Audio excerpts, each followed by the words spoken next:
Hey guys, this is Jerry, welcome to the channel. Today we're driving a 2024 Mini Countryman plug-in hybrid. This vehicle is such a cool vehicle. Today we're going to have a quick walk around and test drive on this vehicle.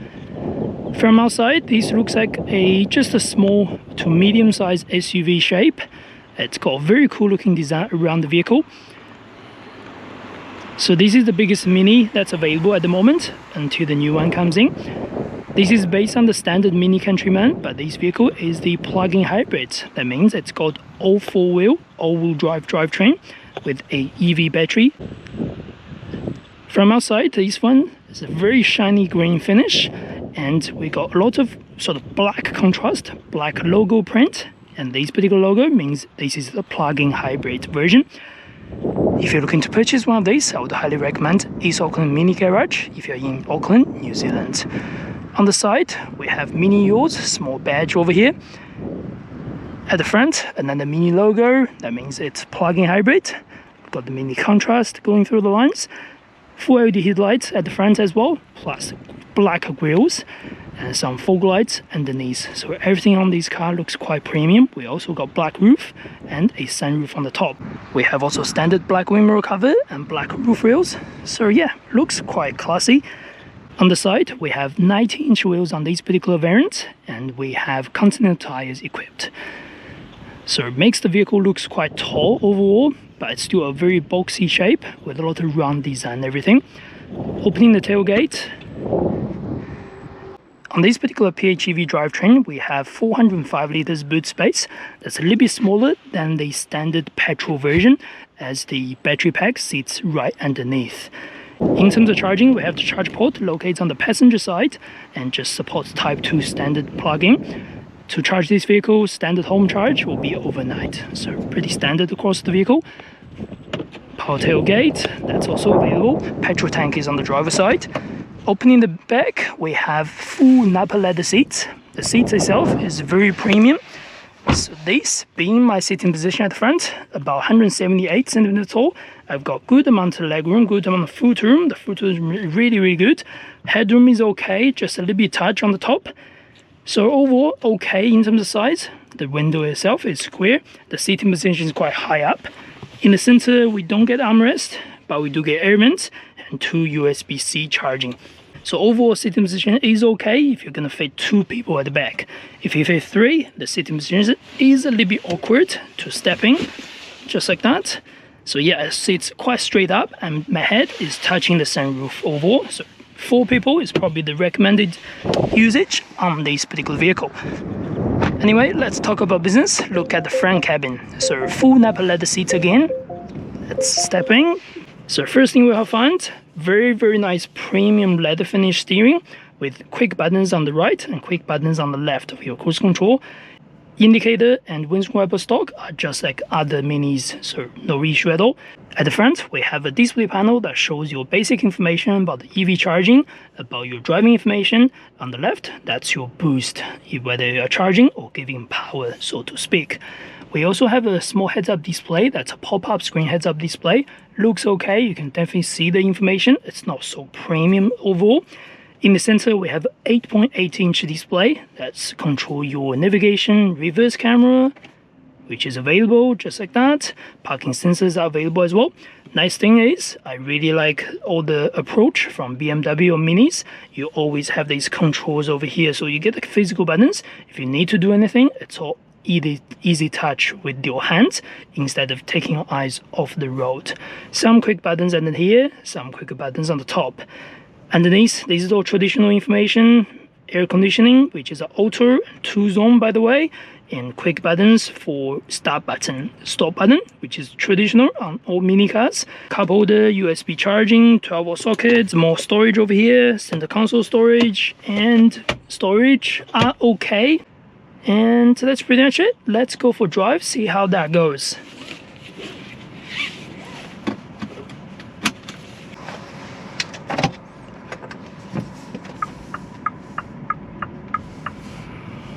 Right from the start, it's very quiet. This is certainly the quietest Mini I've ever driven, being I've only driven petrol ones before.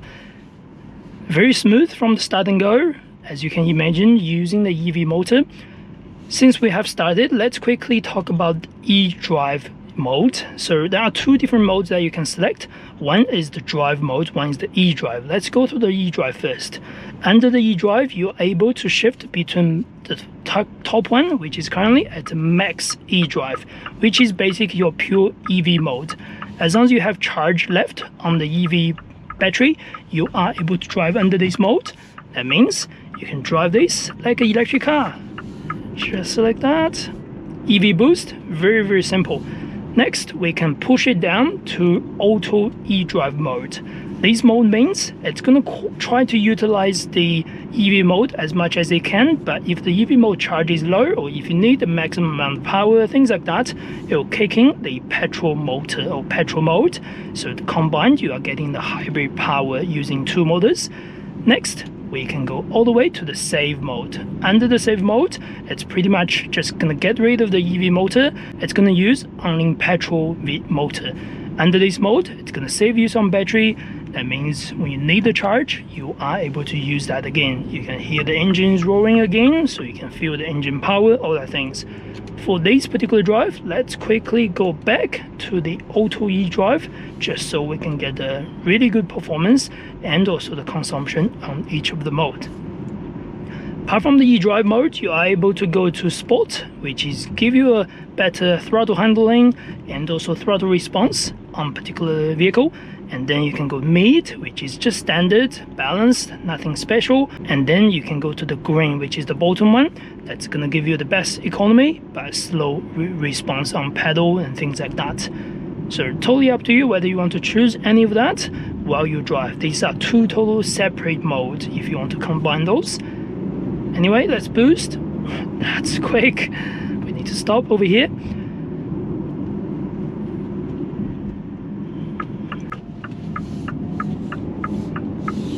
Handling is nice, it's very responsive, it's very agile.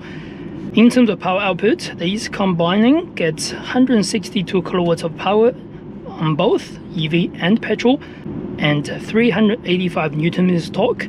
It's powered by a 6-speed automatic gearbox. Overall, very responsive. You don't get any hesitation while I'm driving on sport mode, of course. And it's got good amount of torque for daily drives.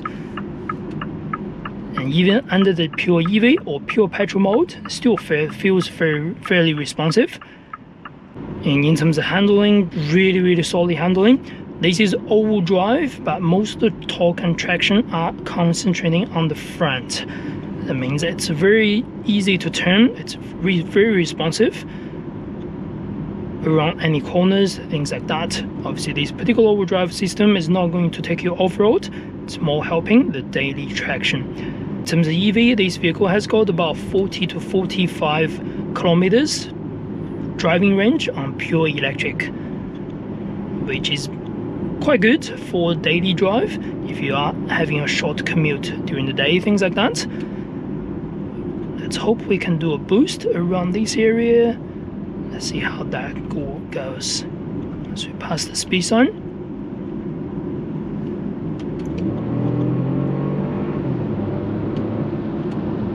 Not bad at all. Once you put foot down, you can feel the electric motor and the petrol motor just kicks in the boost power. There's very little hesitation when you have the foot down. Let's try again. Like that. Honestly, felt like a small hot hatch at some point, although it doesn't have the super massive power, things like that. Now this is the good place we can test the handling. The road here is really rough, as you can tell, but this thing handles so well. That's a lot of fun to drive around this area. Although it's a fairly big size or chunky size for Mini, it felt small. Like, it's very agile around the corners. You can feel the steering, it's very responsive. And when it's agile, it's not going to be super comfortable. On this particular road, it's really rough, and you can feel the bounce, you can feel the camera shaking, things like that. So yeah, comfort wise, this is okay on a daily drive, but if you are going to drive this around the country road like this, I would imagine the rear seats will be a little bit bumpy here and there. but as a driver car, this is absolutely brilliant. I like the steering feels, it's quite solid, it's quite chunky on the leather finish. And another thing we forgot to talk about is visibility. Since it's straight road, visibility is okay, it's not superb. The glass at the front is on the smaller size, plus the rear so the mirror or glass is on the small size as well. I like the traditional round shape and design that's carried on all the Minis, but you do lose a little bit vision on the rear view mirror. So it's not the best in terms of visibility, but it's not terrible. There is no major blind spot, things like that, as you can see where I'm turning around on the camera. But anyway, this is super fun to drive. I like the response and pedal shift, things like that. Let's go to the max EV mode and then on sport to see how much we can get out of the EV mode when we turn around from here.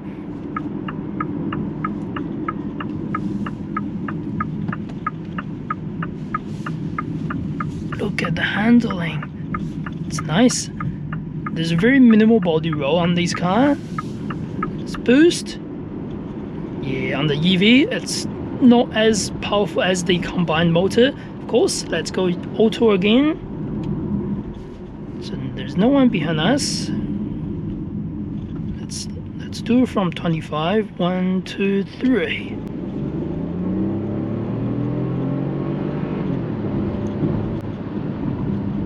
Very cool. I love the exhaust sound. It just sounds sporty. I'm not sure if there's artificial sound in it or just pure sound. It sounds really, really nice. Let's slow it down again.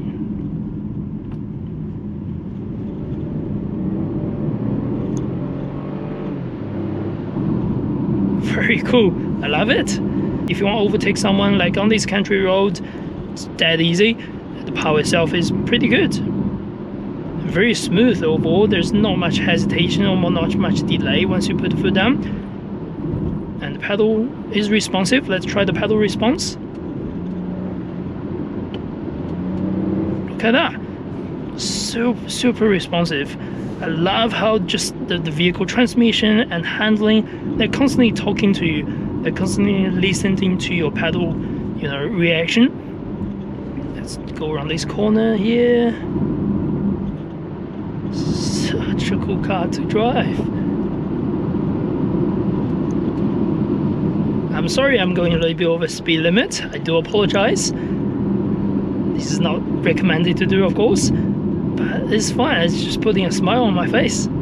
I hate to bring this up, but it's just like every time you drive a BMW or Mini, they all just make you smile. Like the acceleration, the handling, it's a pure driver vehicle. Even if this should be a family car, let's be honest, buying a Mini Countryman is supposed to be having a big cargo space, bigger seats room. Plug-in hybrid means it's green, it's for daily drive. This is still having so much fun, so much potential on driving part of it, if you do want fun of it, of course. Let's go to the mid mode. Let's go to the daily drive. Let's slow it down. Right now on mid mode, on the auto mode, it's really quiet. I don't get much noise apart from the road noise or the tire noise here and there.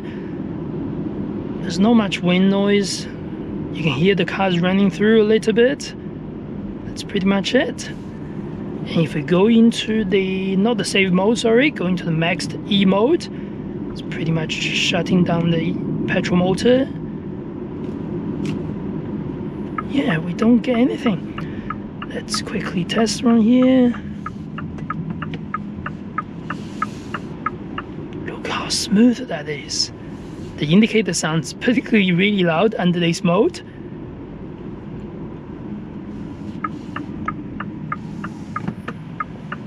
And you are getting a little bit regeneration braking on these plug-in hybrids, as most plug-in hybrids do. You won't be able to change much on that, but that means if I lift the foot, you can feel the vehicle is gently slowing down, going to charge mode or charging the battery. That certainly helps with any, braking or downhill.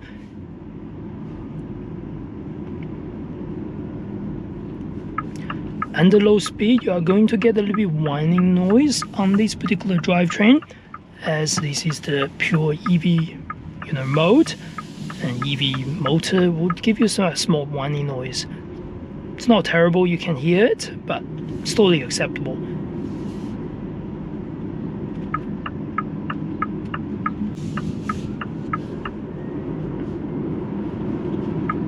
Boost is okay on EV mode.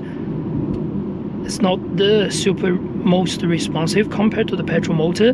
Doesn't give you the heavy push behind the seat. It's very smooth. You don't feel any gear change. Well, I suppose there's no gear on the EV mode.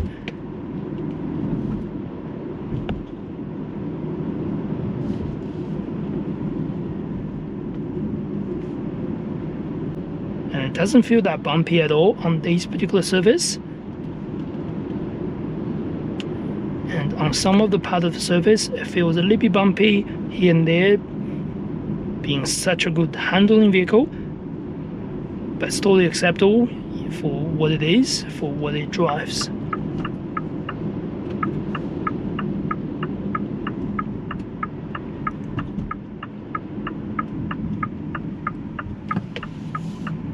Let's see, low speed.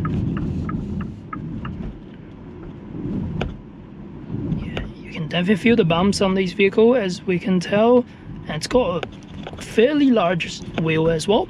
We're getting the traction control of that.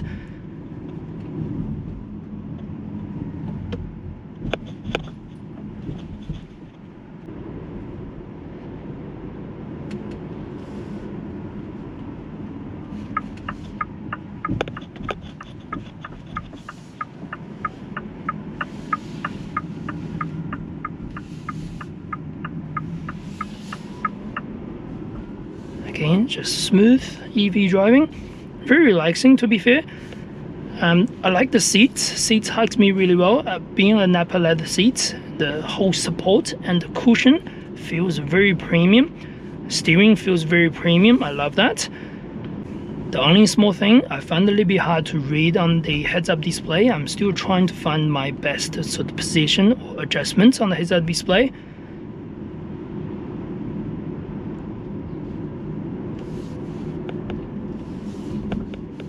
That. Anyway, that's pretty much all I want to talk about on this video. If you are interested in any other mini videos in the future, including the new generation that are coming soon, do not forget to subscribe and like. That will be really helpful for the channel. I'll make sure I'll keep posting other POV test drive videos in the future. If you're looking to purchase one of these mini vehicles in Auckland, New Zealand, do not forget to contact Mini East Auckland. I'll leave all their contact details down below. And that's pretty much it. Thanks for watching. I will see you in the next video.